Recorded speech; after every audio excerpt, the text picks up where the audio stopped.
Every day, scientists are learning more and more about how human brains work and how many of us don't fit into the old-fashioned understanding of how brains should work. But a lot of ideas about parenting and familial relationships still need to catch up to the reality of human variation. Neurological differences are natural, profoundly valuable parts of being in a community together and in being part of a family. Whoever you are, wherever you are in your journey, I am here to explore with you. We are all in this together. Welcome to Neurodiverging.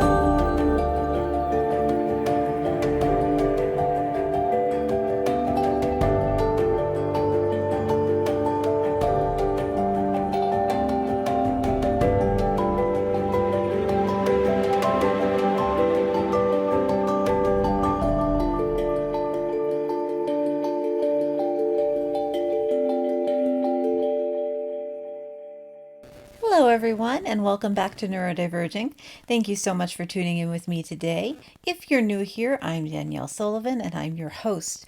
Neurodiverging is a podcast dedicated to helping neurodiverse folks find the resources we need to live better lives as individuals and to further disability awareness and social justice efforts to improve all of our lives as part of the larger world community. If you're interested in learning more, did you hit the subscribe button to make sure you're notified when there's a new episode? And please check out Neurodiverging on Patreon. Later this month, we are adding more goodies and rewards just for people who are patrons. And I run the podcast and blog by myself. So if you can come be one of the patrons and support this podcast, it is a great way to give back to the community. Speaking of Patreon, I would love to give a very warm, grateful thank you to Zach, David, Teresa, Sara, and Anonymous, who are all my patrons and support this episode of Neurodiverging. Our guest today is Suzanne Rupp DeMallie, who's recently published an amazing book called Can You Hear Me Now? As a parent to a child with auditory processing disorder, Suzanne fought a nationwide battle against bureaucracy to get teacher microphones into classrooms throughout the United States. Research into her son's learning difficulties led her to author the Classroom Auditory Learning Issues Resolution, which was adopted by the National Parent-Teacher Association in July 2007. Suzanne was awarded the National PTA's Life Achievement Award in May 2007, the highest honor from the nation's largest child advocacy organization. Then Suzanne taught for 7 years in the Baltimore County public school system, where she learned about the policies and bureaucracy that hurt our children's learning from the inside of the system. In Can You Hear Me Now, she walks parents and teachers through everything they need to know to make a difference in their local district and beyond, from the most basic questions they should be asking to the most effective steps they can take to make their voices heard. I enjoyed reading this book so much. I learned a ton, and I'm going to put some links to learn more about it in the show notes below. So please check those out. And before we dive into the interview, I just want to preface our discussion briefly by talking a little bit about auditory processing disorder. So for those of you who aren't familiar with it, auditory processing disorder affects at least 3 to 5% of school-age children, as well as many adults. It's basically a neurological issue where you hear the sounds in your environment fully. All the biologics of your hearing work, but your brain doesn't process or handle those sounds appropriately. If you're at all familiar with sensory processing disorder, this might sound familiar, and yes, it's pretty similar. Auditory processing disorder can occur by itself, but it also often co-occurs as part of sensory processing disorder and also sometimes with autism and ADHD. So it ends up affecting many, many families who I think are probably listening to this podcast right now. I have auditory processing disorder. My son has it. My daughter isn't diagnosed but struggles with all processing sometimes. So she might qualify. I'm not sure. I don't think before this conversation that I'd ever talked with a parent specifically about auditory processing disorder before. And talking to Suzanne, I recognized so much of my own experience with my son and her stories about her son, Christopher. My hope is that you'll learn a lot from this conversation and be energized and encouraged to make a change in your school systems if needed. And with that, here we go. Hi, Suzanne. Welcome to Neurodiverging. Thanks for being here today. Thank you for having me. I know you've just written this fantastic book, Can You Hear Me Now?, which I really enjoyed reading. And you've split the book into two sections where one is about your experience with your son's auditory processing disorder and how you wanted to get teacher microphones into the classroom to help support auditory needs for all kids. And then the second part of your book is about your experience in the Baltimore school system as a teacher. So I wanted to just start off by talking about your family's experience with auditory processing disorder. So in your book, you said your son Christopher was diagnosed with auditory processing disorder when he was pretty young, right? Right. He was in kindergarten at the time. That is very young. I was trying to remember. My son also has it, and we first noticed issues around that time too. And would you talk a little bit more about Christopher's initial troubles and what, as a parent, you noticed he was struggling with, what was going on at home? Mm-hmm. I think as a parent, the most obvious problem that I saw was with his speech, or I should say that I heard was with his speech. I think he was delayed when he started to speak. At 2 years old, he was saying very few words. And they were also very unclear. And the older he got, he was, starting to say more words. But again, the way he said them, it was just very difficult to understand. I could tell that, for the most part, when I would ask him something like, you ask a young child, 2 or 3 year old, you're asking pretty basic questions, but I could tell that he understood, he seemed to understand what I was asking him, but just his way of communicating back to me was very unclear. He was in a preschool program for 2 and 3 year olds, and the preschool teachers had said, he has trouble naming just basic objects and people, animals, those kind of things. And at 3, he couldn't count beyond 9. He was constantly misusing pronouns. He would never use the pronoun I. He would always say me. So me have a truck, me want to do this. And I initially thought, that's just, maybe that's normal for young children. But preschool teachers had said, no, this is really, this is a problem. Really, his older sister could understand a lot of what he said, but his father, because he was gone most of the day, and he really had great difficulty understanding him, as well as his teachers and his peers, even his young classmates would, laugh or giggle in class when he would say something because it sounded funny. I also noticed that he started to sort of digress in terms of his ability to do just basic self-help things like put on a pair of pants or shoes, toilet training, even things like that. He was going backwards. And, I later learned that that's actually called learned helplessness, when a child just sort of feels like they don't have control over a situation. They start to just give up on things that they can do. Socially, he also, with children, we would live in a neighborhood with a lot of young kids. And at that time, there was just this large group that would always play together. And he would sort of just a lot of times go off on his own. And I think part of that was he would not like noisy situations. So I think sometimes the noise was overwhelming for him. And I saw this, I remember in church, when the congregation would sing, he would cover his ears. And that's what kind of clued me into like, oh, he really seems like he doesn't like noise.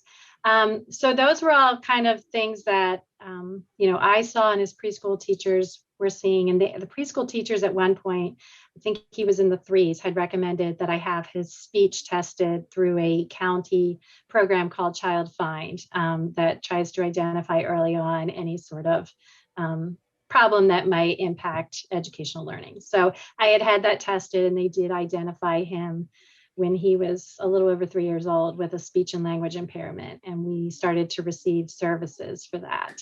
But when he was in kindergarten, that's really kind of where, everybody sort of realized that this is more than just, typical for a boy, because I used to hear that all the time when I'd bring up a concern. Oh, well, boys develop slower. And, everybody started to kind of see that something just isn't right. And it was his kindergarten teacher who called me in for a conference in November, and said, that she was very concerned. And, she said he could not He wouldn't even try to sing the alphabet song. He couldn't say his alphabet. There was a whole section of it, that LMNOP section, that he just had no idea what letters were in that section. Phonics were a real struggle for him. So, they were starting to teach the beginning of reading, and he was having great difficulty with that. He could not count beyond 10. He couldn't sequence numbers 11 through 20. Socially, he was withdrawing from the class. Like during circle time, when they would share, he would not want to share anything. And he started to sort of, withdraw himself from his peers in his group. And he actually, complained that school was just too hard for him. Yeah. That's really tough for a parent to deal with. Yes, Yeah. I left that conference and I just sobbed. I just sobbed because, and it's strange because, I was very upset and I was crying for that reason, but in a way, it was almost also a release for me, because I had these concerns in my gut for so long. And finally, someone else was agreeing with me and saying, I think you should take him and have some testing done. So, it was a little like good and bad, because it's scary because you don't know what the problem is, but I felt a little better that someone else was agreeing with me and seeing a problem too, and not just dismissing my concerns. Yeah. I really appreciate you telling us your story. And one of the reasons I was so excited when you agreed to come do this podcast is because when I was reading your book, even though my child has been diagnosed as autistic, as opposed to auditory processing being the primary issue, so much of your story rings true to my experience, and as a first-time mom, especially in seeing a child who is not progressing typically and has a lot of the same kinds of issues. And I know a lot of times auditory processing disorder can look, any kind of hearing issue or processing issue can look autism, and vice versa in the beginning, before the child is a little older. So when we initially got my son diagnosed, we were looking for, is it a hearing issue? Is he hard of hearing or experiencing deafness? Is it auditory processing? Is it autism? What is going on? And I had thought that something was going on from very young. He had the same speech delays and the same issues, but I wasn't getting that validated from other people until he went into school, and his teachers were saying, oh, this is actually far below what we expect. Whereas, my mom and my family were saying, oh, boys develop slower, Right. boys need more time. So it is disheartening, but also helpful to hear from someone else and I know a lot of our listeners are going through similar experiences where I'm sure that they can relate to that feeling of, oh, this is a real thing. This is not me making up something as a parent who's overly Right. concerned, And I think too, as a mother, before someone else sort of validated my concerns, I felt guilty for Yes. thinking that, how can any mother feel like something's wrong with their child, or that they're not progressing the way they should be, and he had an older sister who really, caught on to things quickly and was, always right on schedule or ahead. And so, I felt guilty too, like, well, maybe I'm comparing him to her and I shouldn't be doing that. So, there's just, as a mother, you just feel so many emotions. Yeah. And I felt the sort of guilt of maybe as a first time parent, maybe I did something wrong, like I'm parenting wrong and I'm creating this issue. So to get it kind of heard from the outside is really, Right. really something I think a lot of people can relate to. So then once you got the diagnosis, you went and did the speech evaluation and went through Child Find. And then once you got the auditory processing diagnosis back, how did it impact your son and your family? Like, what were some of the things you were most worried about? When we first got the diagnosis, I don't think it really impacted Christopher very much, just because he was so young. I don't think he really knew. He probably, I don't know. I think when he went for the testing, this is before we got the diagnosis, but the educational testing, I think in a way he felt maybe a little relieved that someone was trying to help him, So that was, I think that was a little comforting. But it impacted our family because, well, first of all, I was just so afraid because I didn't know what the diagnosis meant. I knew it was something neurological.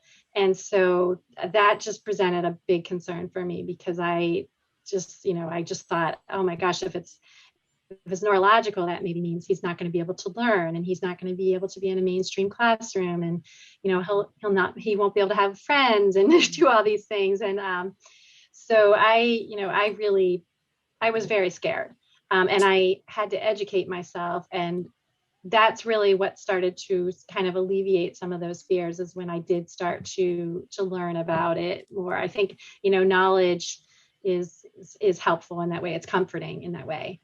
But, it did impact the family, I think, because, I turned my kitchen into a classroom and I tried to fill in all those gaps and those areas of concern that the kindergarten teacher had brought up. So,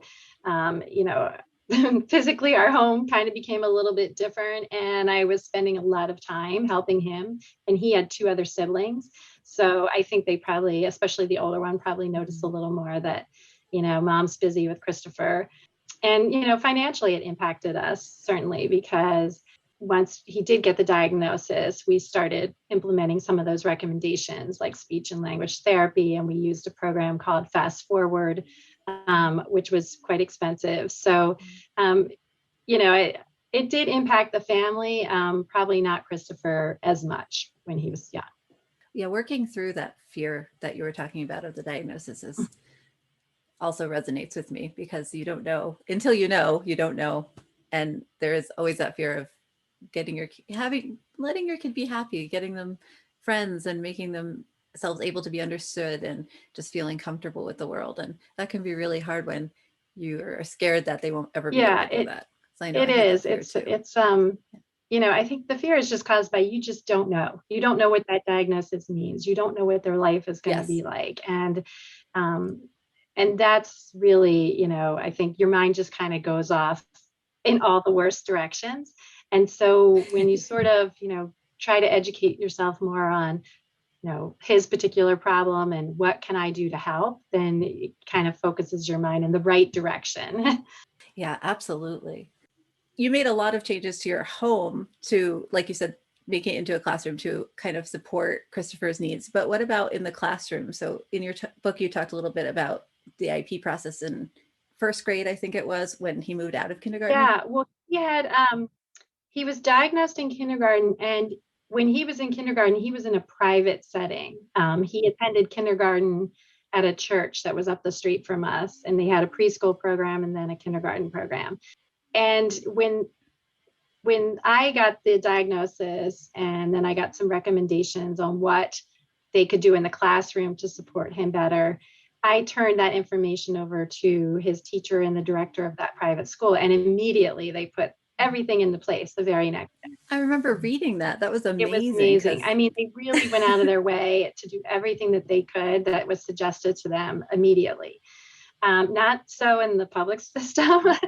I think my husband and I had scheduled a meeting in March of his kindergarten year with the public school that he would be going into, so that we could bring these problems to their attention and do whatever we needed to do to get those accommodations in place for when he would start the public system. And, first, I just learned that there's a process for that. And you can't just say, here's the paper, please do items 1 through 5, and have them do it. So you have to go through a process of proving that there's a need. And then, really sort of arguing or advocating for it. And we had all this private testing done. We turned over all the results from that private testing. And, you're probably very aware that the public school system has to look at that information and consider it, but they don't have to go by it and use it in their final determination. And, they did a little bit of their own testing, very little. And they concluded basically that there really wasn't a need to do anything for him. By that time, the speech and language services that he had gotten for free through the public system when he was in preschool had ended. They had said that he had satisfied all of his goals at that point, which was miraculous because, I think 2 months before it ended, he wasn't anywhere near satisfying them. And then all of a sudden, boom, it's like he can do everything. And I don't know if they pushed back because he had qualified for services at one point and then they had released him from that. And maybe there was a concern of, well, we said he was fine and we released him. And now here we are putting him back in the system again. I don't know if that played into it. I think part of it is with auditory processing, it is just a really different kind of problem, a different issue that I think if we had gone in and said, he has a hearing deficit and, he can't hear this frequency of sound in one or both ears, I think people are just more familiar with that. And there are, accommodations that they know to put in place that definitely will help. I think it's just maybe anything neurological, certainly auditory processing. I think it's just a little bit more vague and unknown. I felt like I was constantly trying to explain what the problem was. And, in many ways, he seemed normal and fine and, got the scores that they thought a child his age should get on tests. He was very strong visually. So any kind of testing that they did that involved a visual component, he scored very well in. But there were some tests that, indicated he was extremely weak in phonics and indicated a weakness in this, the temporal processing of auditory processing. So, for whatever reason, they did not think that he qualified. They said they would sort of watch him and, we would monitor his progress, I think was how they responded. So frustrating. Yeah. And I'll tell you what was really frustrating too. I had become, during the course of my research on his particular problem, I had uncovered just all of this research about how every child in a classroom is at risk for not being able to hear and understand what their teacher says because of poor acoustics in the classrooms and because all children have immature auditory neurological capabilities until they're in their teens. It's not fully developed. So, what that means is if I, as an adult, am in a classroom and I'm standing there with a 5 or a 6-year-old next to me, we can be in the same environment, the teacher's speaking at the same, decibel level, and that background noise is at the same level, we're both hearing it. But I might be able to understand something that child cannot, because my brain can fill in the missing pieces if there is a part of a word that I don't pick up on. It just, as an adult, we do this automatically and we don't even realize we're doing it. And children don't have those neurological abilities when they're young. So I had uncovered all of that. And I had uncovered a very easy solution for it. Give a teacher a wireless microphone and put, one or more speakers in the classroom. And it was a real easy solution. It was really not very expensive to do. It was equivalent to the cost of about one computer per classroom. And so I had become a really strong advocate for putting this technology in the schools. And a company that made a system like that donated one to me to use as part of my advocacy. And so I had this speaker and wireless microphone, and I offered it to the public school where Christopher was attending, or would be attending in first grade, and they wouldn't use it. I hear it was like a free piece of equipment, and I say, could you at least put this speaker in the back of the room? All you have to do is plug it in. That's it. There's no maintenance for you. And the teacher wears a wireless microphone on a lanyard around their neck. And the only thing you have to do is charge it at night, just plug it in so the batteries recharge at night. And they would not use it because legally they weren't obligated to use it. And they were afraid if something happened to the equipment, then they would be obligated to, I guess, reimburse it. And, that was just so frustrating to me because I'm like, you're not going to do anything that I'm asking. And here I'm giving you something free to use that will not only help him, but it will help every child in the classroom. And it's going to help the teacher's voice so that they're not straining their voice all day long and you won't use it. And so that really was sort of like, really incredibly frustrating as a parent. The number of times in your book that the bureaucracy sort of stopped you and others from being able to get things done, just as a reader was so frustrating. And also as a, a person with auditory processing issues and a child with auditory processing issues, sort of more close to home. How, like, this is one of the easiest problems to solve. I don't know. I'm thinking of all the diagnoses in our family that are neurological issues, like autism, like ADHD, like auditory processing disorder. And of all of those, the one that's probably the easiest to solve, quote unquote, in terms of making it easier for the person to function in the world, is the auditory processing disorder. The number of times you hit walls was just like astonishing and so frustrating and sad from yes, it's just ridiculous. And it points out why the education system is in such bad shape, and why we really need to make it better, because there are just things that, like you said, could easily be fixed or made better or improved. And the bureaucracy a lot of times is what gets in the way. Yeah.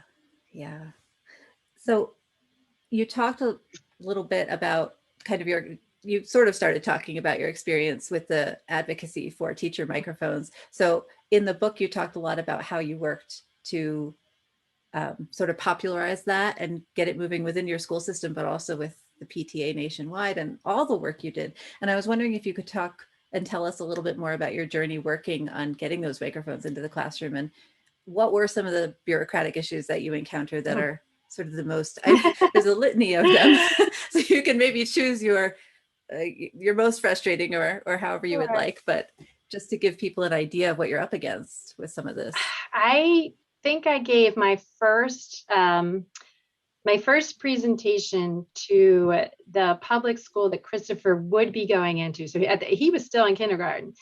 He was diagnosed, I believe it was like in January 2005. And by March 2005, I had uncovered, all the research that supported using this technology. And April 2005, so, within 4 months, I had made an appointment to speak at a school improvement team meeting at the public school that he would be attending the following year for first grade. And I put together a PowerPoint that just kind of summarized, what the problem was, who it impacted, which is really all of the kids in the classroom, the simple solution, and then the research that supported that if we put these in the schools, it will improve academics and literacy and behavior and attention, and reduce teacher absenteeism from vocal fatigue, and reduce special education referrals. So I had that research as like the last part. And it was, I don't know, I think I talked for maybe 20 or 30 minutes. I was so nervous. And in fact, I sat down as soon as I was done going through this PowerPoint. My husband was with me, and he sort of nudged me and he said, "You got to stand up and ask if there are any questions." And so I did. But the school improvement team was immediately on board with it. And they then wanted me to present it to the school's PTA the following month.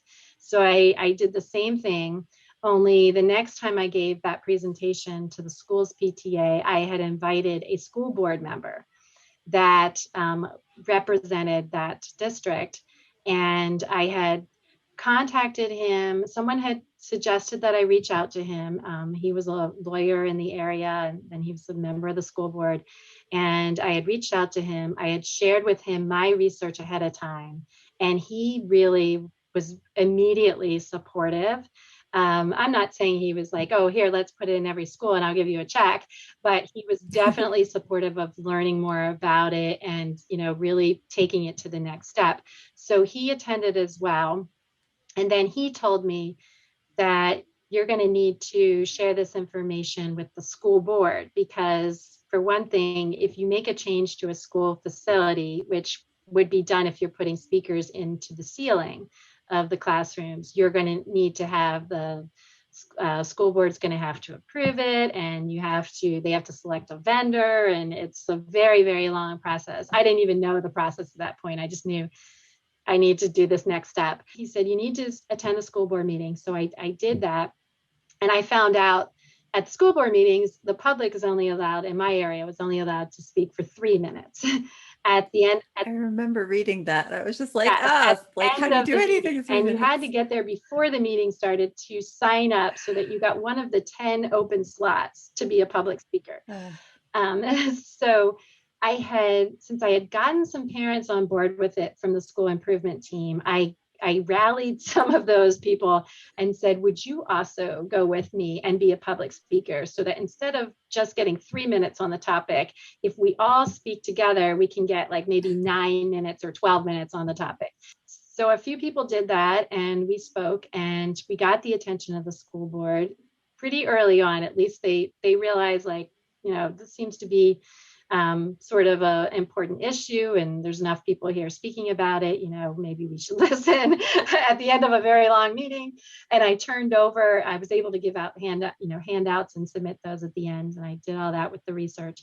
And then I found out I needed to start attending budget meetings for the district, because if they're going to do anything, it has to be in the budget to do so. So I had to go. Baltimore County, where I live, is a pretty large county.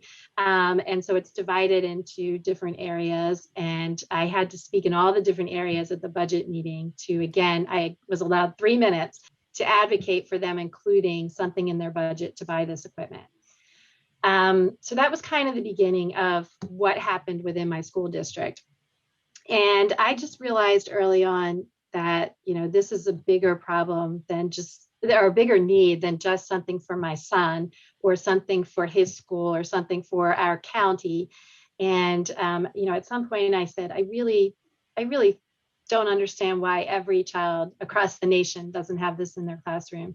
And I formed a nonprofit organization to kind of take it to that next level. I began speaking everywhere that I could, at schools, to local PTA meetings, to politicians, just anywhere, anyone that would listen to me, basically, I was there. And I traveled around initially in Maryland a lot. And then I wrote a resolution that was adopted by our local PTA, by the Baltimore County PTA. And the Maryland State PTA then also backed that resolution and sponsored it. And I had to write another one for the national PTA. And when I got to that level, by that time, that was about 2 years later, that was in 2007, I had gained the support then, once they ratified it, of 6 million national PTA members. So I had a large backing. And I had a website that was developed, and I reached a lot of people around the country and even outside of the United States through that website. And I developed surrogates, other teachers and parents, and a speech language pathologist who were, really on board with what I was trying to do. So I would share with them my PowerPoints and my information, and then they would do a presentation in their area, because I honestly just didn't have the funds to travel to all of the states. That's kind of what happened. That's a really quick summary. It was a long process. I had done that for 4 years, and then I went back to school to become a teacher. And I was looking for a teaching job. And at that point, a U.S. representative, Jim McGovern, had heard about what I was doing, and he invited me to come and share my information with him in DC. And that led to an invitation to meet with the U.S. Department of Education. So I had gotten quite far. But some of the problems I ran into, some of those walls. First of all, I always heard that money was an issue. And I would counter that with, okay, but if you spend the money on the equipment, you're going to save in what you're paying for substitutes to cover for the teachers when they're out because their voice isn't working anymore. You're going to save on special education referrals. And I had research, very good research that, backed me up on that. So I would share that with them. I also heard a lot of times, well, we'd like to try to pilot it in one school before we start, trying to budget for it and put it in other schools. And that always was really puzzling to me because, kids are kids, classrooms are classrooms. Like, there was enough research done that I really felt like that was sort of an excuse or a waste of time and even money to really pilot it. So sometimes what I would do to kind of alleviate that concern was I'd say, how about there's a district that's not far from here that's using it. How about if I can put you in touch with, teachers or the superintendent in that area? Maybe you could talk to them about what they're seeing as the results rather than you being the one to pilot it. So that helps sometimes. The bureaucracy I ran into with that whole process of the Board of Education having to approve something. They had to approve the vendors, they had to get the bids and approve the vendors, and they had to approve the budget, but then the budget had to be approved by a politician. And I always ran into a snag with that in my area, with the politician always really challenging the budget and slashing it in some cases. Oh, so the one problem I ran into, which was incredibly frustrating, and at that point I was like, I'm done with Baltimore County. I'm just going to focus on the rest of the country. The county executive had taken the money out of the budget that the board members on the Board of Education had approved for this equipment. And they had, the first year I was advocating it for it, they had put $400,000 in their budget for it. And he reduced it down to $50,000. And the second year, they came back even stronger and they said, we're going to put $500,000 in the budget. And he took it all out. So they were upset that he had taken it out. So they decided, well, we don't need to approve a vendor because there's no money to buy this equipment. Anyway. But principals in the area wanted the equipment and had discretionary funds that they could use for it. But because the board members hadn't officially approved a vendor, they weren't allowed to buy any equipment. So like those were kind of little things with the bureaucracy that were just incredibly frustrating to deal with. Oh my gosh. You must have been, I can't imagine your persistence in dealing with so many little things going wrong. Well, and the funny part was that most of the problems I ran into were in my area. I had more success outside of my area than I did within my area. So, yeah. It sounds like you had some really great ideas for disseminating information too, like having what did you call them? The other folks who had your PowerPoints in the surrogates. Thank you. Just like the idea to put a team together like that and kind of have them go do it. And that's just a really good example. And I think that's a really interesting way to kind of further a movement like that. Definitely. And, back when I was doing this, we didn't have social media then, there wasn't a Facebook or Twitter or anything. And so, parents that are trying to advocate for something now, or anyone trying to advocate for something, can use those free resources. And that's incredibly helpful at spreading the word. Yes. And I'll have a link to your website and your book and everything in the show notes for folks who are listening. So make sure you go check those out. Great. And for parents who are listening, some of whom will have boundless energy and some of whom are working full time and have other special needs kids at home, what are some ways that they can advocate for their child to get educational supports that they need in the classroom? Like, are there any ways to get things done that don't require years and years and boundless bureaucracy hoops to jump through? Yeah. I mean, for simple things that you're trying to get in the classroom, where you're not trying to modify a school facility. And that's what I was going for. So that's one reason mine was so challenging. A lot of times you can talk to the administration of your school. And first of all, teachers, I'm a teacher, and teachers, they really do want to help every single child. They want to work with you. So, I think if you can partner with the teacher and say, I'd like you to have access to this in your classroom because it's going to help, my child. What can I do to help you have that in your classroom or to allow you to be able to use that in your classroom? The teacher may have some good ideas and certainly will know how their particular school works, which administrator is a really good one to approach. I would also say the guidance counselors in schools are amazing. They really are a great resource. They want to help all the kids and they want to work with the parents. And a lot of times they can be that sort of liaison between the parents and the people that work in the school. So I would definitely try to reach out to a guidance counselor. If money is the issue, if you can find a group that will donate materials, that's another way. So if they throw out for you, like, oh, we'd like to do that for you, but we don't have the funds for it, or we don't have the funds right now. You could say, well, what if I can find a group that will donate those things to you? Or what if, I have a fundraiser for it, so you can ask them things like that. Also, I think if you can certainly, if you have any sort of formal recommendation that your child have that in the classroom, that it will be helpful, that's something that they just can't turn down, especially, if you have an IEP or something, they're legally obligated to use those things. Any good teacher is going to want to do and put in the classroom anything that's going to help the kids. And, that in turn is going to make the teacher's job easier as well.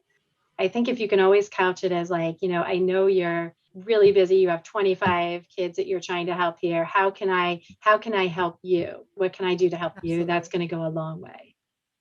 Yeah. Thank you so much. This sounds like really great advice. And then I know in this podcast, we're sort of skipping over your whole career as a teacher. So you have to go read her book. It is so good.